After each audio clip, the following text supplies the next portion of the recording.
오늘 역시 성경의 말씀도 솔로몬이 성전을 봉헌하면서 기도하는 내용입니다. 근데 기도는 커다랗게 이제 두 가지를 생각해 볼 수가 있어요. 하나는 뭐냐면 하나님의 은혜를 늘 언제나 반추하는 솔로몬이죠. 하나님의 은혜를 늘 언제나 반추하는 거예요. 그게 이제 솔로몬이 언급하고 있는 기도의 내용입니다. 하나님의 말씀을 헤아리면서 자기가 삶 속에서 경험했던 하나님의 은혜를 반추한다는 거죠. 또 하나는 뭐냐면 기도한 대로 사는 거예요. 하나님, 내가 이렇게 기도했는데 내가 우리 하나님 앞에 기도한 대로 살지 못하면 내가 기도했던 것 폐하여 주시고 징계를 내려주시고 내가 하나님 앞에 기도한 대로다가 온전하게 선하게 마음을 품고 선하게 살면 축복하옵소서라고 하는 기도의 내용을 갖고 있어요. 이 두 가지 이제 기도 포인트, 두 가지 중점 사항을 보면서 이제 기도에 대한 몇몇 가지의 내용들을 진행하고 있습니다. 그 중에 하나가 뭔가요? 여러 가지 농경 사회니까, 농경 시대니까 농사를 지을 때 농산물에 여러 가지 가뭄이 생기거나 질병이 생기거나 곤충들이 쪼아먹거나 이제 그렇게 되게 되면 또 농사를 다 지어놨는데 이제 적국이 쳐들어와서 그 농산물을 다 훑어가면 이 농사가 낭패잖아요, 그죠? 이제 그러한 상황이 생길 때 솔로몬은 이것을 하나님의 징계라고 생각을 하는 겁니다. 가뭄이든 농작물의 징계이든 또 적국이 와서 다 훑어가든 또 곤충에 의해서 여러 질병이 생기는 것이든 여러 가지 상황들을 다 놓고 봤을 때 이게 하나님의 징계인데 하나님의 징계의 상황을 깨닫고 우리 하나님의 백성들이 우리 하나님의 성전을 바라보면서 기도했을 때 사랑하는 우리 믿음의 백성들의 삶을 우리 하나님께서 불쌍히 여겨주시고 기도를 들어주십시오라고 하는 내용이 이 안에 담겨 있어요. 또 하나는 뭐냐면 비록 하나님을 믿지 않는 이방인이라 할지라도 하나님을 깨닫고 또 하나님을 알게 되어서 이 성전의 기능, 하나님의 이름이 담겨 있는 이 성전을 바라보면서 기도하게 됐을 때 그 이방인들도 하나님께서 선처해 달라는 거죠. 그들에게도 믿음의 길을 열어달라는 겁니다. 또 하나는 뭔가요? 이제 이스라엘 백성들이 포로로 살아가게 됐을 때, 포로로 살아갔을 때 이스라엘 백성들이 마음을 다시금 다잡고 하나님 앞에 통회 자복하고 다시 하나님의 마음을 품고 돌이켰을 때 그들에게 긍휼을 베풀어 달라고 하는 내용입니다. 또 하나는 하나님의 백성들에게 하나님의 전쟁이 있을 수 있다는 거예요. 그러니까 뭔가 잘못해서 전쟁이 아니라 하나님의 뜻을 추구하고 하나님의 말씀을 따라 살다 보면 믿음의 백성들에게도 고난과 전쟁이 생기는데 이때 이 고난과 전쟁을 슬기롭게 잘 극복할 수 있게 해달라고 하는 그런 기도의 내용들이 이 안에 내포되어 있어요. 먼저 이제 우리가 하나 생각해 볼 건 뭡니까? 오늘 말씀 가운데 39절 말씀을 보도록 하겠습니다. 39절, 38절, 39절 같이 보겠습니다. 38절, 39절 같이 봅니다. 같이 시작. 한 사람이나 혹 주의 온 백성 이스라엘이 다 각각 자기의 마음에 재앙을 깨닫고 이 성전을 향하여 손을 펴고 무슨 기도나 무슨 간구를 하거든 주님 계신 곳 하늘에서 들으시고 사시며 각 사람의 마음을 따오시니 그들의 모든 행위대로 행하사 갚으시옵소서. 주만 홀로 사람의 마음을 다 아심이니이다. 이게 뭔가 인생의 상황 가운데 어려운 삶의 내용들이 펼쳐졌다는 거죠, 그죠? 그래서 우리는 하나님 앞에 기도합니다. 간구합니다. 그랬을 때 하나님 이렇게 저렇게 해서 이렇게 저렇게 해주십시오. 이렇게 저렇게 기도 제목들을 쭉 나열을 하고 나서 기도 끝. 그게 아니라는 거예요. 그게 아니라는 거예요. 그렇게 기도한 대로다가 선한 마음을 품고 선한 행위를 하게 됐을 때 하나님 그것을 그대로 행하시옵소서. 그대로 응답하여 주시옵소서. 근데 그 반대도 연결되겠죠, 그죠? 내가 선한 마음을 품은 게 아니라 악한 마음을 품었어요. 악한 행위를 했습니다. 그러면 하나님의 축복이 아니라 하나님의 징계나 저주를 받아들여야 되는 거죠. 기도라고 하는 게 굉장히 무섭습니다. 솔로몬의 기도를 근거로 해서 말씀드리는 거예요. 기도라고 하는 것이 함부로 할 수 있는 게 아니라는 거죠. 솔로몬의 기도의 내용을 근거로 해서 말씀드리자면 하나님은 두려운 분이라는 겁니다. 물론 솔로몬의 기도의 골자는 정말 멀리 계신 하나님이기도 하고 가까이 계신 하나님이기도 하는데 그 하나님을 너무나 경홀히 여겨서는 안 된다라고 하는 것을 이 안에 내포하고 있다는 겁니다.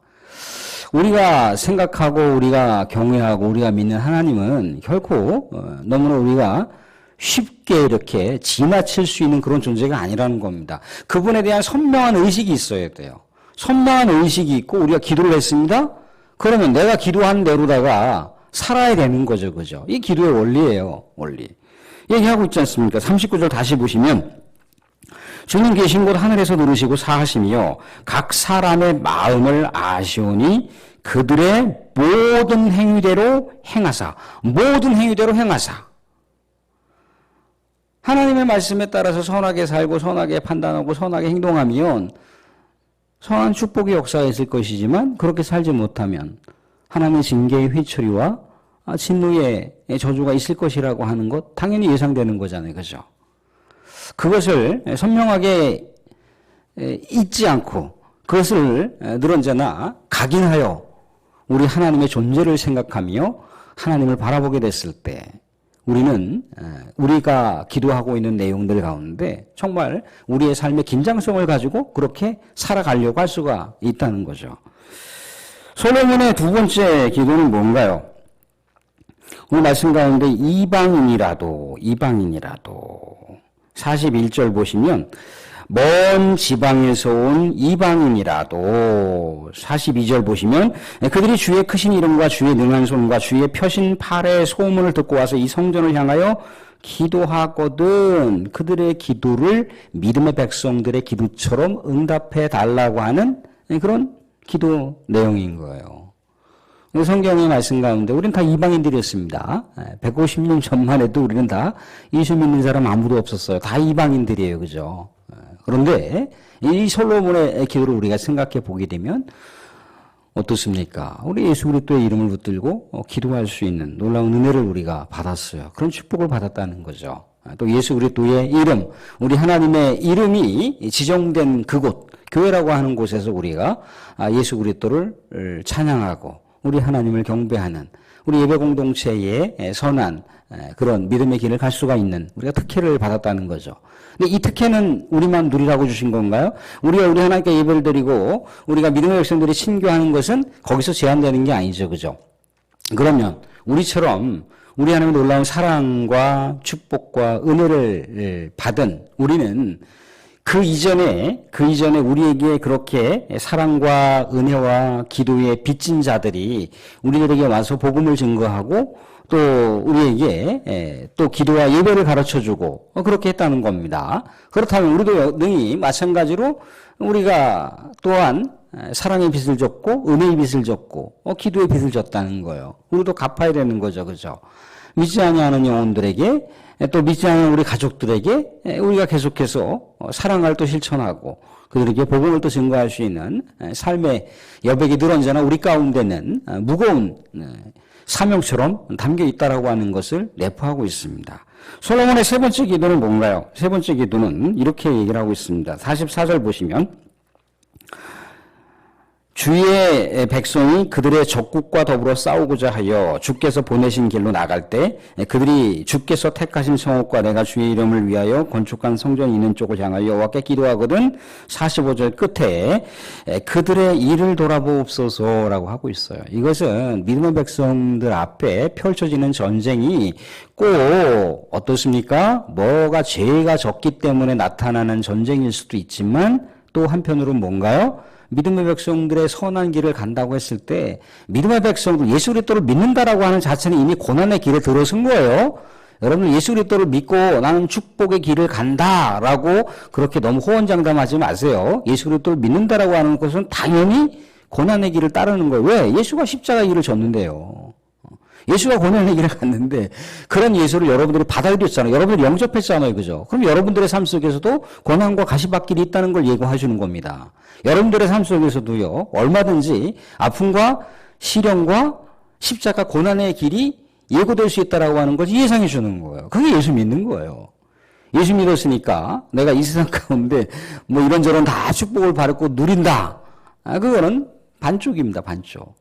우리 하나님께 축복을 받고 은혜도 받았다면 우리가 마땅히 우리 하나님께로부터 주어지는 여러 가지 인생의 전쟁도 우리는 경험할 수가 있다는 거예요. 그렇지만 이 전쟁이라고 하는 것은 죄 때문에 생기는 전쟁이 아니라 하나님의 백성이 가야 할 그 길을 가는 데 있어서 나타나는 고난과 시련이 있을 수 있다는 거죠. 그죠? 그런데 거기서 너무나 헤어나오지 못하고 마치 늪에 갇혀 있는 것처럼 그렇게 하지 말고 하나님을 바라보면서 기도하게 됐을 때 믿음의 백성들의 그 가는 길 가운데 고난과 시련이 믿음의 백성들의 길을 가는 것을 완전히 봉쇄하는 것이 되지 말고 우리 하나님께서 그 고난과 시련 또한 축복의 통로가 되게 하여 주시옵소서라고 그렇게 간구하고 있다는 거예요.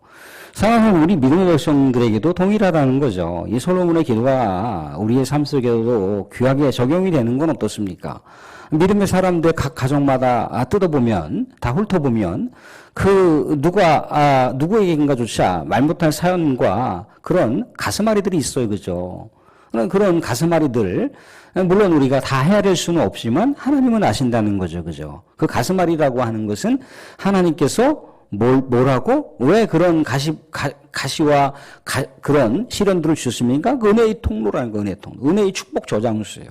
사도 바울도 그게 은혜라고 하는 걸 알았잖아요. 그죠? 자신의 안질 때문에 눈이 보이지 않고 늘 언제나 진물이 줄줄줄 흐르는 상황 가운데 눈이라도 제대로 회복됐으면 정말 태평양 바다를 건너서 수백만이나 살고 있는 수많은 나라들 가운데 복음을 증거할 수 있는데 그게 이제 안 되니까 계속해서 기도를 하시면 안 되잖아요. 그죠? 그때 이 하나님 은혜였구나. 내가 너무나 교만하고 자만하지 않게 기도하라고 하는 하나님의 사인이었구나. 하나님 감사합니다라고 그가 깨달았잖아요. 그죠? 그러니까 솔로몬의 기도를 통해 우리는 뭘 생각해 볼 수가 있습니까? 믿음의 백성들의 삶 속에서는 얼마든지 인생의 전쟁이 펼쳐질 수 있는 거구나. 그런데 이 전쟁은 누구 전쟁이라고요? 하나님의 전쟁이라는 거예요. 그래서 하나님의 이름을 붙들고 우리 주 예수 그리스도의 이름을 붙들고 나아가라. 그러면 하나님께서 우리들의 일을 돌보신다라고 얘기를 하고 있다는 겁니다. 자, 사랑하는 성도 또한 오늘 말씀 가운데 보면 46절부터 쭉 이제 51절까지 무슨 얘기냐면 포로된 백성들이 포로민으로 살아가는 고통에 대해서 얘기를 하고 있어요. 그죠? 그런데 이건 지난주에도 함께 나눴던 내용 중에 하나가 뭡니까? 신명기 말씀 28장을 보시게 되면은 축복과 저주의 말씀이 아주 구체적으로 기록되어 있습니다. 하나님께서 모세를 통해서 말씀하신 축복과 저주의 내용인데 아주 세세하게 기록이 되어 있어요. 그 가운데 어떤 내용이 있느냐면 하나님의 백성들이 하나님의 말씀과 율법을 청종하면 하나님의 백성들이 무수히 많아질 수 있도록 도와주시고 수많은 적군들이 혹여라도 하나님의 백성들을 쳐들어온다 할지라도 그 백성들이 수만 개의 길로 도망갈 수 있게 믿음의 백성들을 붙들어 주십시오라고 하는 내용들이 있어요. 또 하나의 내용이 뭐냐면 만약 그렇지만 하나님의 백성들이 하나님의 말씀과 율법을 청종하지 아니하면 우리 하나님께서 무수히 많이 축복해 주신 백성이라 할지라도 외세가 쳐들어왔을 때 그들로부터 멸망당하는 그런 일이 있을 것이다라고 그렇게 모세를 통해서 하나님께서 말씀하시고 있다는 거예요. 또한 멸망당하는 것뿐만 아니라 이곳저곳으로 끌려가 포로민으로 흩어져 살게 될 것이다라고 그렇게 우리 하나님께서 모세를 통해서 말씀하시고 있다는 거예요. 근데 이 말씀을 솔로몬이 상기하고 다시 말씀을 통해서 기도하고 있는 거예요. 그러니까 이스라엘 백성들이 포로로 살게 됐을 때 하나님 말씀대로 살지 못했다라고 하는 것을 증명해주고 있는 거잖아요. 그죠? 그런데 포로민으로 그렇게 끌려서 이곳저곳 흩어져 산다 할지라도 하나님의 백성들이 다시금 마음을 돌이키고 하나님께 다시금 돌아오려고 했을 때 다시 우리 하나님 앞에 믿음으로 돌이키려고 했을 때 하나님 그 백성들을 불쌍히 여겨 주십시오라고 하는 내용이에요. 50절 보시면 주께 범죄한 백성을 용서하시며 주께 범한 그 모든 허물을 사하시고 그들을 사로잡아간 자 앞에서 그들로 불쌍히 여김을 얻게 하사 그 사람들로 그들을 불쌍히 여기게 하옵소서. 에스라, 느헤미야, 에스더를 보시게 되면 포로 민으로 살던 이스라엘 백성들이 다시금 포로로부터 귀환되는 그런 은혜의 역사를 우리가 볼 수가 있다는 겁니다. 다시금 마음을 돌이켰을 때 그렇게 해달라는 거죠. 그죠? 근데 이 솔로몬이 왜 이런 기도를 한 건요, 그냥 자신의 상황에 맞게끔 이렇게 지어낸 게 아니에요. 앞으로 그런 상황이 펼쳐질 것이다라고 하는 거는 뜬금없이 예상한 게 아니라는 거예요. 역사는 그런 자는 반복되기도 하고 역사는 때로는 후퇴하기도 하고 또 때로는 역사는 앞으로 나가기도 한다는 겁니다. 그런데 이전의 역사들을 이렇게 그 이전의 역사의 사이클들을 돌아보면은 현재 그것들이 진행되는 것도 있고 또 앞으로 진행될 여러 가지 역사적인 내용이 있을 수 있다는 거예요. 근데 이 솔로몬이 외세로부터 이스라엘 백성들이 고난과 아픔과 박해와 멸망을 당할 때 다시금 마음을 돌이키면 우리 하나님께 부르짖으면 하나님 다시금 이스라엘 백성들을 긍휼히 여겨주시고 불쌍히 해주십시오라고 하는 건 뭘 근거로 어떤 은혜를 근거로 한 거냐면 오늘 51절에도 이렇게 나와 있습니다. 51절 같이 한번 읽어보겠습니다.